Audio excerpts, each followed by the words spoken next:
Hello class, welcome to Erudite School of Learning, and this is your third lecture on chapter Geometry, which we were pursuing from our last two classes. Okay, so I hope you all have revised till curves. In our last class we have discussed this topic. Okay, today we will start from open and closed figures. Okay, so the question is, what are open figures, right? We will discuss one by one both the figures, open and closed ones. So first of all, let's discuss open figures. Very easy. The figures that do not begin and end at the same point are called open figures. What does it mean? जो भी figures एक ही point से शुरू होके, suppose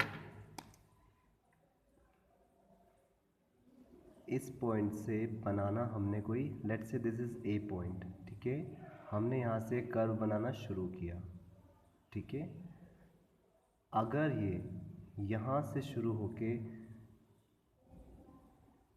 यहाँ ख़त्म हो रहा है बी पॉइंट पर, ठीक है, मतलब सेम पॉइंट पे जहाँ से शुरू हुआ है वहाँ नहीं ख़त्म हो रहा है, किसी और पॉइंट पे जाके ख़त्म हो रहा है, तो वो कौन सा कर्व होगा? ओपन फिगर्स, ठीक है।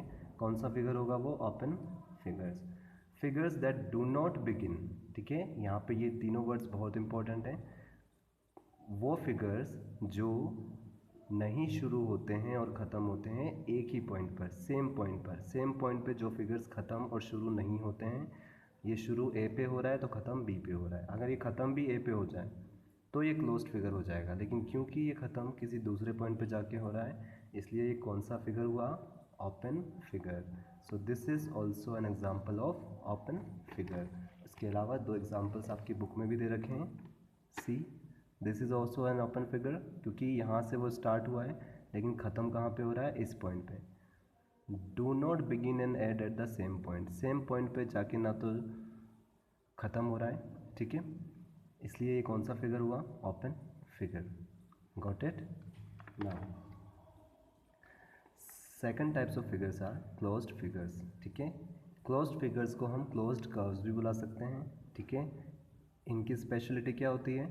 The figures that begin and end at the same point are called closed figures. जो सेम पॉइंट से शुरू होके और उसी पॉइंट पे, सेम पॉइंट पे वापस ख़त्म हो जाते हैं। सपोज़ ये फिगर को अगर हम एक्सटेंड कर दें तो अब ये कौन सा फिगर बन गया? क्लोज्ड फिगर, ठीक है, क्योंकि यहीं से शुरू होकर और फिर से यहीं पे आके ख़त्म हो गया। So now this figure have become closed figure from open figure, ठीक है। तो बहुत इजी है, जो फिगर्स सेम पॉइंट पे ख़त्म नहीं होते हैं वो ओपन फिगर्स हैं, और जो सेम पॉइंट पे आगे ख़त्म हो जाते हैं वो कौन से फिगर्स होते हैं? क्लोज्ड फिगर्स, ठीक है। Now there are some examples in your book. From our childhood days we are very much familiar with these figures: triangle, circle, ellipse. ellipse आपकी हायर क्लासेस में आएगा, कोऑर्डिनेट ज्योमेट्री में 11th और 12th class में, ठीक है। That time you will study in it detail if you will take maths as your subject. Okay, rectangle we all know, square we all know, etc. are all closed figures. These all are the examples of closed figures, because what is the speciality? That they begin and end at the same point, ठीक है। Same point से शुरू होते हैं और उसी point पे ख़त्म हो जाते हैं, ठीक है। So very easy topics, open and close figures. Now interior and exterior of close figures. अब हम क्लोज्ड फिगर के कुछ पार्ट्स डिस्कस करेंगे कि किस पार्ट को हम क्या बुलाते हैं, ठीक है। उसके लिए I want you to discuss it on another sheet of paper, okay. So first 4 points हम समझेंगे: interior, exterior, boundary and region, ठीक है। तो एक एक करके हम तीनों को समझते हैं। इंटीरियर मीनिंग क्या होता है? देखो, आई से इंटीरियर, ऐसे ही आई से कौन सी स्पेलिंग स्टार्ट होती है? इनसाइड, ठीक है। तो इंटीरियर का मतलब होता है इनसाइड। किसके इनसाइड? इनसाइड मतलब अंदर। किसके अंदर? फिगर के अंदर। तो जो पॉइंट्स भी फिगर के अंदर होते हैं उसको क्या बोलते हैं हम? इंटीरियर, ठीक है। सपोज ये एक क्लोज्ड फिगर है, सर्कल एक क्लोज्ड फिगर होता है, ठीक है। इसके अंदर जो भी पॉइंट आएंगे उसको हम क्या बोलेंगे, इंटीरियर पॉइंट्स, ठीक है। ऐसे ही इस फिगर के बाहर जो पॉइंट्स आएंगे लाइक सी, उसको क्या बोलेंगे हम, एक्सटीरियर पॉइंट्स, ठीक है। क्लियर हुआ आप सभी को। इंटीरियर किसको बोलते हैं, इंटीरियर मतलब अंदर अंदर वाले, एक्सटीरियर मतलब बाहर बाहर वाले। और जो बाउंड्री पर हैं, जो बाउंड्री पर हैं उनको हम उनके लिए हम कौन सा वर्ड यूज़ करते हैं, ऑन। कौन सा वर्ड यूज़ करते हैं, on. B is on the circle, A is inside the circle, C is outside the circle. Okay, so in this way we mention these points in our verbal language. ठीक है। Now यही language आपकी book में लिख रखी है। Interior means inside of the curve, यहाँ पर भी इन्होंने कर्व दे रखा है, ठीक है। ए कौन सा पॉइंट है इस कर्व के, इनसाइड वाला। इंटीरियर, एक्सटीरियर मतलब आउटसाइड, इस कर्व के बाहर जो पॉइंट है। और बाउंड्री का मतलब ऑन, बाउंड्री का मतलब ऑन द कर्व, ठीक है, जो कर्व के ऊपर होता है। कर्व की जो बाउंड्री होती है उसके ऊपर जो पॉइंट्स होते हैं उसके लिए हम क्या वर्ड यूज़ करते हैं, on. So now the interior of a curve together with its boundary is called its region, ठीक है। इंटीरियर और बाउंड्री को मिला के मतलब एक तो अंदर अंदर वाला पूरा सारा जितनी भी जगह इस कर्व ने घेर रखी है, प्लस बाउंड्री, ठीक है। जैसे हमारा घर होता है तो घर की बाउंड्री होती है, तो बाउंड्री भी क्या होती है, हमारे घर का हिस्सा होती है ना। बाउंड्री के बाहर जो होता है वो हमारे घर का हिस्सा नहीं होता है, ठीक है, वो गवर्नमेंट का होता है। लेकिन उसके अंदर अंदर वाली किसकी प्रॉपर्टी होती है, हमारी प्राइवेट प्रॉपर्टी। तो ऐसे ही रीजन का मतलब क्या होता है, प्राइवेट प्रॉपर्टी, जिसमें क्या क्या आता है, एक तो इंटीरियर वाला और एक बाउंड्री वाला। ये दोनों को मिला के क्या बनता है, रीजन। मतलब इन दोनों को हम प्लस करें, एक तो इंटीरियर बाउंड्री के अंदर अंदर वाला और पूरी बाउंड्री भी, इन दोनों को मिला के क्या बनता है, रीजन। तो बी भी रीजन में है, ए भी रीजन में है। और अगर थोड़ा डीपली जाके बात करें तो बी बाउंड्री पर है और ए कहाँ है, इंटीरियर में है, ठीक है। समझ में आया सभी को। इंटीरियर किसको बोलते हैं, अंदर को। एक्सटीरियर किसको बोलते हैं, बाहर को। बाउंड्री किसको बोलते हैं, जो बाउंड्री के ऊपर होता है। और रीजन किसको बोलते हैं, अंदर वाला प्लस बाउंड्री भी, ठीक है। रीजन में क्या क्या चीज़ें आती है, बाउंड्री भी आती है, बाउंड्री भी रीजन की प्रॉपर्टी है। और इंटीरियर अंदर अंदर का जो एरिया है वो भी किसकी प्रॉपर्टी है, रीजन की। तो टोटल रीजन क्या हो गया हमारा, अंदर वाला प्लस बाउंड्री वाला, ठीक है। इसको हम क्या बोलते हैं, region. Got it all of you. So this is our region, ठीक है। Now next, angle. Now we will discuss angle. What are angles? An angle is formed when two rays meet at a common point. ठीक है, क्या बोल रहा है ये, angle कब फॉर्म होता है, जब when two rays, रेज हमने लास्ट क्लास में डिस्कस की थी क्या होती हैं, है ना। एक तो एंड पॉइंट होता है, ठीक है, और एक एंड कहाँ, इनफाइनाइट डिस्टेंस तक जाता है, ठीक है। उसको हम कैसे रिप्रेजेंट करते हैं, एरो से, ठीक है। So when two rays meet at a common point, जब दो रेज, कोई भी दो रेज कहाँ मीट करती है, एक कॉमन पॉइंट पर, ठीक है। तो let's take an example, let's discuss it in a sheet of paper. Suppose t is equals to 1 second पे है, ठीक है ना। सपोज एक रे यहाँ से चल रही है पिंक वाली और एक ब्लू वाली यहाँ से चल रही है, ठीक है। फिर 1 सेकंड बाद t is equals to 2 second पे ये वाली रे इस जगह पे आ जाती है और ये वाली रे, ये जो रे निकल रही थी ब्लू वाली, वो यहाँ आके मिलती है t is equals to 2 second पे, ठीक है। तो सपोज हमने जहाँ पे वो मिलती है उस पॉइंट को क्या ले लिया, q। तो हमने अभी डेफिनेशन क्या पढ़ी है, an angle is formed, angle कब फॉर्म होता है, जब व्हेन टू रेज मीट, जब दो रे मिलती है कहाँ पर, एक कॉमन पॉइंट पर। तो वो कॉमन पॉइंट हमने ले लिया सपोज q, ठीक है। और फिर 1 सेकंड बाद, क्योंकि ये ऐसे जा रही थी तो ये ऐसे निकल जाएगी, ये देखिए, और ये वाली इधर जा रही थी तो ये भी इधर निकल जाएगी ब्लू वाली रे, ठीक है। तो ये जो पॉइंट था Q वाला, ठीक है, t is equals to 3 second पे, जहाँ पे ये दोनों रे मिली थी वहाँ पे क्या फॉर्म होगा, एक एंगल फॉर्म होगा, ठीक है ना। ये क्या कहलाएगा, एंगल, ठीक है। अब इस एंगल को नाम कैसे देते हैं वो हम सीखते हैं। उससे पहले हम सीखते हैं कि इन दोनों को क्या बोलते हैं, कॉर्नर को क्या बोलते हैं और एंगल को नेमिंग कैसे करते हैं, ठीक है। So two rays meet at a common point called a vertex. जिस पॉइंट पे वो मीट करती हैं, ठीक है, हमने बचपन में पढ़ा है कॉर्नर को हम और क्या बोलते हैं, वर्टेक्स। क्या बोलते हैं इस कॉर्नर को, वर्टेक्स। ये कोना क्या हुआ, वर्टेक्स हुआ, ठीक है। तो यहाँ पे वर्टेक्स क्या है, क्यू। यहाँ पे क्या मिली थी, दो रेज मिली थी, ठीक है। तो ये एंगल फॉर्म हुआ, ठीक है। इसके अलावा each of these raise is called an arm of the angle. और ये जो रेज हैं इनको हम यहाँ पर क्या बोलेंगे, आर्म्स। आर्म्स मतलब हाथ। ये एक हाथ है, ये दूसरा हाथ है, ठीक है। एक तो क्यू आर और एक पी क्यू, ये दोनों क्या हो गए इसके आर्म्स। हमने लास्ट क्लास में सीखा था कि रे को कैसे रिप्रेजेंट करते हैं, क्यू पी, ठीक है। पी क्यू नहीं लिख सकते इसको, कल मैंने बताया था, रॉन्ग हो जाएगा, ठीक है। इस वाले आर्म को क्या लिख सकते हैं, क्यू पी, और इस वाले आर्म को क्यू आर, ठीक है। तो ये दोनों क्या हुए, इसके आर्म्स हुए, क्या हुए, आर्म्स, ठीक है। नाउ इनको हम आर्म बोलेंगे, इसको हम वर्टेक्स बोलेंगे, और ये जो बीच में फॉर्म हुआ है इसको हम क्या बोलेंगे, एंगल। ये क्या हुआ, एंगल, ठीक है। तो ये वर्टेक्स हो गई, ये दोनों आर्म्स हो गए, ये वाला एंगल हो गया, ठीक है। नॉमेनक्लेचर सभी क्लियर है। अब सवाल उठता है इस एंगल को हम नाम कैसे दे सकते हैं, ठीक है, वो हम सीखते हैं। देखिए ध्यान से समझिएगा। एक तो हम इसको सबसे पहले तो ये देखना है हमको कि इस एंगल का सिंबल क्या होता है। सिंबल अभी तक हम सीखते आए हैं, जैसे रे का सिंबल ये था, तो एंगल को कैसे रिप्रेजेंट करते हैं हम, इस तरह से। The symbol of angle will be this, in this way we will represent angle, ठीक है। उसके बाद नेमिंग कैसे करते हैं, सबसे पहले आपको एंगल का सिंबल बनाना है, बना लिया।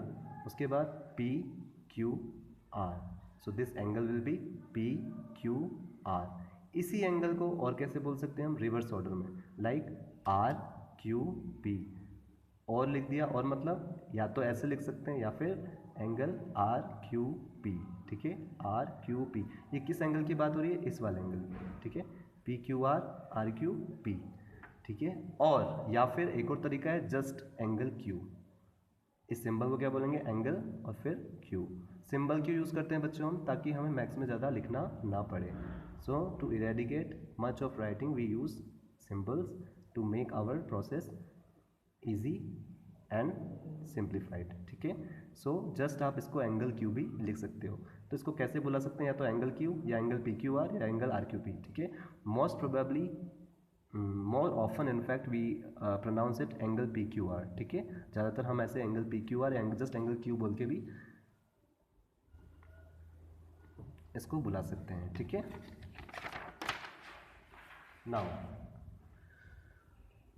इन figure Q R and Q P, Q R and Q P meet at the vertex Q to form an angle P Q R, ठीक है।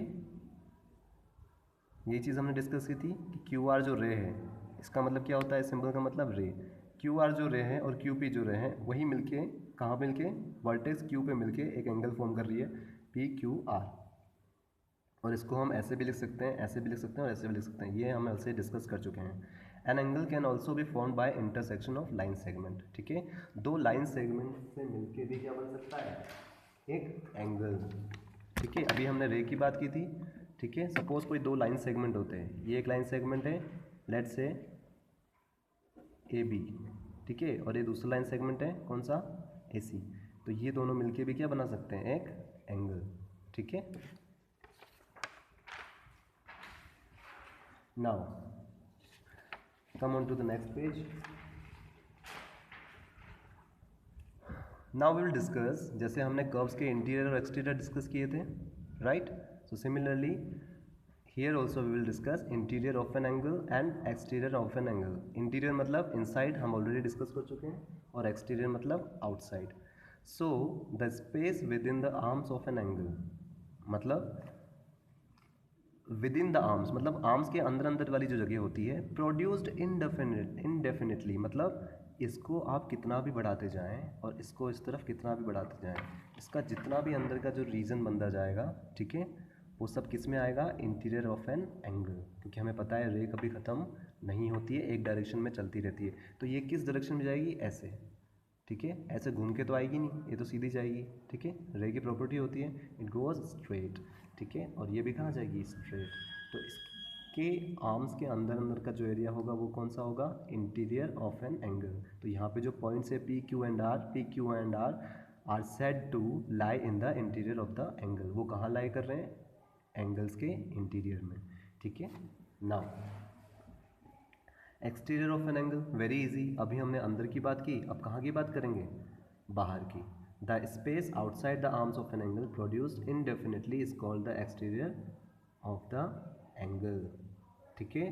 जो भी, क्योंकि इसको आप प्रोड्यूस इनडेफिनेटली, इसको कितना भी बढ़ा दो स्ट्रेट लाइन में, पूरी आप कॉपी तक और उसके बाहर भी ले जाओ, तो भी ये जो रीजन है इनसाइड वाला आउटसाइड को कोलाइड नहीं करेगा, ठीक है। तो आउटसाइड का जो रीजन है, इसके पीछे वाला जितना भी रीजन है वो कौन सा कहलाएगा? एक्सटीरियर ऑफ एंगल, ठीक है। नाउ यहाँ पे जो पॉइंट ए बी एंड सी है, इसका एग्जांपल भी दे रखा है। ये कौन सा एंगल है? एक्सटीरियर ऑफ एन एंगल, ठीक है। M N O N P R points on the angle, ठीक है। एम एन ओ पी ये कौन से पॉइंट्स हैं? एंगल के जो ऊपर हैं, ये ना तो इंटीरियर में आते हैं ना ही एक्सटीरियर में आते हैं, ठीक है। तो ये क्या हुआ? Therefore they are part of the angle. M and O P तो क्या है? एंगल का पार्ट है। बाकी अंदर वाले और बाहर वाले वो कौन से? इंटीरियर और एक्सटीरियर। लेकिन जो एंगल के ऊपर हैं वो क्या होते हैं? एंगल के पार्ट होते हैं, ठीक है। इसको हम और अच्छे से समझेंगे पार्ट को, ए बी और सी एडजेसेंट एंगल्स में, ठीक है, which is our next topic. So adjacent angles क्या होते हैं? Right, two angles which have a common arm. मतलब अभी तक हमने ऐसे एंगल्स देखे हैं, ठीक है, जो बीच में कोई भी किसी को बाइसेक्ट नहीं कर रहा था। यहाँ पे अब ये सिचुएशन बन रही है कि ऑलरेडी एक एंगल था, एंगल ए ओ सी या एंगल सी ओ ए, उसको किसने बाइसेक्ट किया है बीच में से? Angle A O B. मतलब बी आर्म जो है एक नई आई है, ठीक है। इन दोनों के बीच में क्या है? वो कॉमन। तो एडजेसेंट एंगल्स हम किसको बोलते हैं? टू एंगल्स, वो दो angle which have a common arm, जिसके बीच में क्या हो? एक कॉमन आर्म हो, एक कॉमन हाथ हो, ठीक है। और कॉमा के बाद अ कॉमन वर्टेक्स, एक कॉमन वर्टेक्स भी हो, मतलब एक कॉर्नर भी हो जो कॉमन हो। जब यहाँ पे वो सिचुएशन बन रही है, इन इस एंगल, ये जो दोनों एंगल है उनके बीच में क्या है? वर्टेक्स कॉमन है और आर्म भी कॉमन है, ठीक है। And lie on either side of the common arm. और थर्ड कंडीशन क्या बताई इसने? कि आइदर साइड हो, मतलब एक इधर हो तो दूसरा उधर हो। On either side of the common arm are called adjacent angles. मतलब ऐसे दो एंगल जिनकी एक तो कॉमन आर्म हो, पहली condition. Second condition common vertex हो। और थर्ड कंडीशन क्या है? एक आर्म के इधर हो तो दूसरा इधर हो। तब जाके हम क्या कह सकते हैं कि ये दोनों एंगल कौन से हैं? Adjacent angles. और फिर उसने एग्जाम्पल के थ्रू समझा भी रखा है in figure angle A O B, ठीक है। इसको और बेहतरीन तरीके से हम समझते हैं। ये देखिए यहाँ पे जो एंगल ए ओ बी है, नाम एंगल को नाम कैसे देते हैं? हमें आ ही गया है, एंगल ए ओ बी, ठीक है। कौन सा वाला एंगल? ये वाला एंगल ए ओ बी। इसको एंगल बी ओ ए भी बोल सकते हैं, ठीक है। So angle A O B and angle C O B, angle C O B, ये कौन से एंगल हुए दोनों? Adjacent angle. क्यों? क्योंकि पहली कंडीशन क्या थी? कॉमन आर्म होना चाहिए। आर्म भी कॉमन है। आर्म किसको कहते हैं हम सीख चुके हैं, ठीक है। इस पूरे फिगर में कितने आर्म्स है टोटल? 1 2 3। लेकिन ये दोनों को एडजेसेंट कब बोलेंगे? जब इन दोनों में कॉमन आर्म हो, कॉमन वर्टेक्स हो और एक एंगल इधर हो तो दूसरा एंगल इधर हो। तब जाके हम क्या बोलते हैं? ये दोनों एंगल क्या हैं? एडजेसेंट एंगल्स, ठीक है। So these both angles are adjacent angles as they have a common arm OB। OB ऊपर रे का सिंबल है क्योंकि OB एक रे है, ठीक है, ये ध्यान रखिएगा। अ कॉमन वर्टेक्स O एक कॉमन वर्टेक्स है and both the angles AOB and BOC, third condition जो थी हमारी, AOB और BOC are on either side of the common arm OB। Common जो आर्म है उसके आइदर साइड है दोनों, एक उधर है तो दूसरा इधर है। Both the angles are distinct angles and no part of angle AOB is part of angle BOC and vice versa। vice versa मतलब ना तो इसका उल्टा भी सही नहीं है और इसका सीधा भी सही नहीं है। मतलब एंगल AOB का कोई भी पार्ट, ये जो एंगल AOB का जो रीजन है, इसका कोई भी हिस्सा बी ओ सी के कब्जे में नहीं है, ठीक है। एंगल ए ओ बी बिल्कुल अलग है और एंगल बी ओ सी, ये देखिए अगर हम इसको छुपा लें थोड़ी देर के लिए तो ये जो एंगल ए ओ बी है इसका कोई भी हिस्सा एंगल बी ओ सी में नहीं जा रहा है, ठीक है। और वाइस वर्सा का मतलब ये है कि एंगल बी ओ सी का भी कोई भी हिस्सा एंगल ए ओ बी में नहीं आ रहा है। ये दोनों टोटली एडजेसेंट एंगल्स हैं, डिस्टिंक्ट एंगल्स हैं। डिस्टिंक्ट मतलब अलग अलग हैं, ठीक है। ना तो इसका कोई हिस्सा इधर आ रहा है, ना ही इसका कोई हिस्सा इधर आ रहा है, तो इसको हम क्या कहेंगे, एडजेसेंट एंगल्स, ठीक है। So that's all for today. From our next class we will be discussing ask yourself. Got it?